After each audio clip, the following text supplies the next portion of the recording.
Ang susunod na programa ay rated PG. Ito ay nangangailangan ng patnubay at gabay ng magulang para sa mga batang manonood.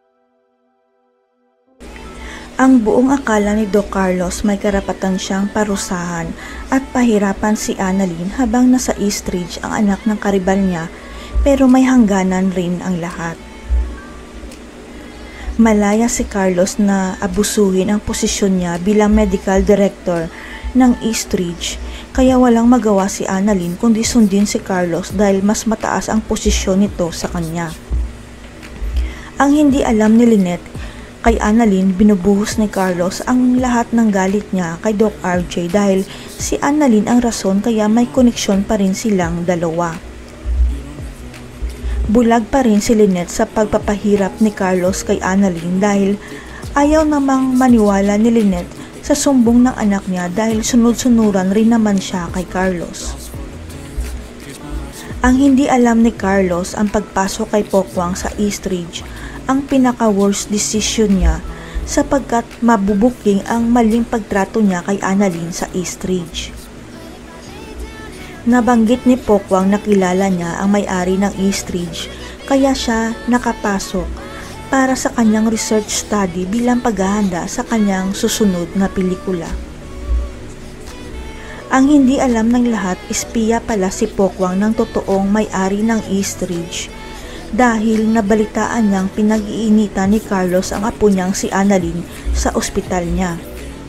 Nagsumbong si Pokwang sa may-ari na hindi maganda ang pagtrato ni Carlos kay Annalyn dahil pinapagalitan niya ito at pinapahiya sa maraming tao kahit wala siyang kasalanan. Kaya ito ang dahilan na todo tanggol si Pokwang kay Annalyn dahil alam niya ang totoo na si Annalyn ang apo ng may-ari ng Eastridge at naaawa siya sa batang doktor. Nagsumbong si Pokwang sa may-ari na tinetest ni Carlos ang kakayahan ni Annalyn kung karapat-dapat ba siyang ipadala sa Japan para sa conference ng neurosurgery. Nalaman ng may-ari na kinontra ni Carlos ang pagpapadala kay Annalyn sa Japan, na siya naman talaga ang pinili ni Mr. Hiroshi para magpresenta sa Eastridge sa Japan. Kaya ang may-ari na mismo ang nag-aproba na ipadala si Annalyn sa Japan, kaya walang magawa si Carlos kundi sundin ang utos ng big boss niya, kaya pumayag na siya na si Annalyn ang ipapadala.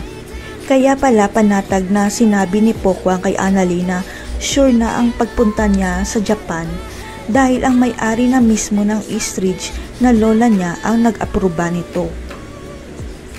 Karapat-dapat naman talaga si Annalyn na ipadala sa Japan dahil nagawa naman niya ng tama ang special assignment na parusa sa kanya ni Carlos kahit kontra pa rin siya.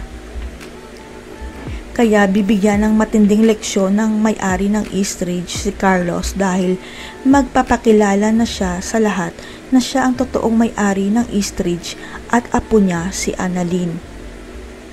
Matanda na kasi ang may-ari ng Eastridge kaya kailangan niyang ipaalam sa lahat na ipapamana niya sa anak niyang si Lynette at apong si Annalyn ang Eastridge Hospital. Siguradong babaliktad ang mundo ni Carlos dahil ang batang doktor na inaapi niya, mas mataas pa pala ang posisyon sa kanya dahil siya na ngayon ang may-ari ng Eastridge. Magiging mabait na kaya si Carlos kay Annalyn dahil apo pala siya ng may-ari. Papupuntahin rin kaya ni Carlos si Lynette sa Japan para hindi ito magsumbong kay Annalyn? Abangan. You don't understand the pain of